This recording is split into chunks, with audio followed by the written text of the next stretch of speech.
नुकसान है। चाउमीन मैदे की बनी होती है और इसलिए इसे खाने से पेट से जुड़ी कई समस्याएं हो सकती हैं। मैदा पेट में चिपक जाता है जिससे पेट दर्द जैसी समस्याएं हो सकती हैं। पाचन तंत्र को बनाए कमजोर। चाउमीन पाचन तंत्र को प्रभावित कर सकता है। इससे आपको गैस, अपच, त्वचा विकार और अन्य पाचन संबंधित समस्याएं हो सकती हैं। चाउमीन खाने के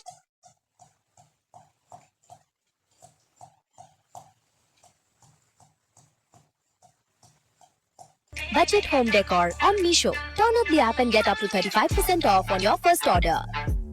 अगर आपका सिबिल स्कोर खराब हो गया है तो भी आपको लोन मिल सकता है। बहुत सारे ऐप्स ऐसे।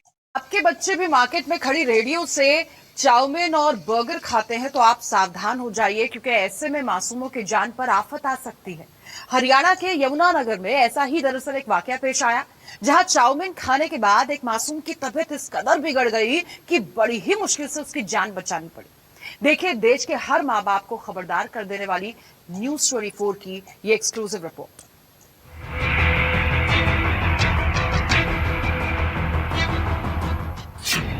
चाउमीन बनी जान की दुश्मन।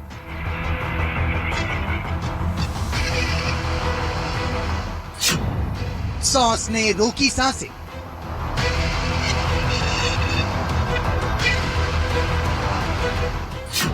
चटनी से जल गए मासूम के फेफड़े।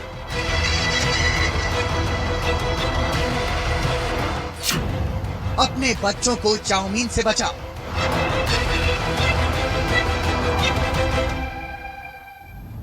सड़क किनारे मिलने वाला चाउमीन किसी की जिंदगी के लिए कितना खतरनाक हो सकता है, ये यमुनानगर के इस परिवार से पूछिए। इस परिवार के 3 साल के लाडले ने चाउमीन खाया और उसके कुछ देर बाद ही उसकी हालत खराब हो गई। 16 दिन अस्पताल में जिंदगी और मौत से लड़ने के बाद किसी तरह बच्चे की जान बच पाई। चाउमीन खाने के बाद चटनी ज्यादा पी ली थी तो इसका शरीर काला पड़ गया था और इसके सांस में दिक्कत आ रही थी। हम इसे हॉस्पिटल में ले गए, वहाँ के डॉक्टर ने इसे जवाब दे दिया और इसे चंडीगढ़ रेफर कर दिया। अस्पताल के डॉक्टरों के मुताबिक जिस वक्त इस मासूम को अस्पताल लाया गया उसकी हालत बेहद खराब थी। इलाज शुरू होने के बाद भी कई दिनों तक उसकी जिंदगी पर खतरा मंडराता रहा। डॉक्टरों की माने तो बच्चे के शरीर में एसिटिक एसिड मिला। इसका इस्तेमाल चाउमीन की चटनी बनाने के लिए किया जाता है। एसिटिक एसिड बहुत खतरनाक होता है। ज्यादा चटनी खाने से बच्चे का शरीर जल गया। इतना ही नहीं, उसके फेफड़े भी खराब हो गए। बच्चे के फेफड़े की हालत इतनी खराब थी कि इलाज के दौरान कम से कम 3 बार उसने काम करना ही बंद कर दिया। सड़क पर मिलने वाली चाउमीन की चटनी किसी की जान भी ले सकता है, ये भला किसने सोचा था।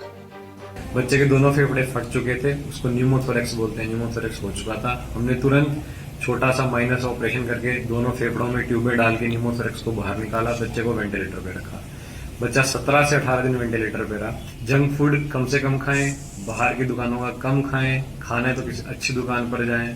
जितने भी आज के लिए कैंसर केसेस आप देख रहे हैं रोज बढ़ रहे हैं और कहीं ना कहीं इन्हीं जगह से रिलेटेड है, जो इस तरह के खाने के पदार्थ में चीजें डल रही है। सड़क पर मिलने वाला चाउमीन अगर इतना खतरनाक है कि उससे किसी की जान भी जा सकती है तो इसकी सीधी सीधी जिम्मेदारी स्वास्थ्य विभाग की बनती है। स्वास्थ्य विभाग को जल्द से जल्द लोगों के बीच खुलेआम जहर बांट रहे लोगों पर लगाम लगाना होगा, ताकि फिर किसी मासूम को इसकी कीमत अपनी जान देकर चुकानी ना पड़े।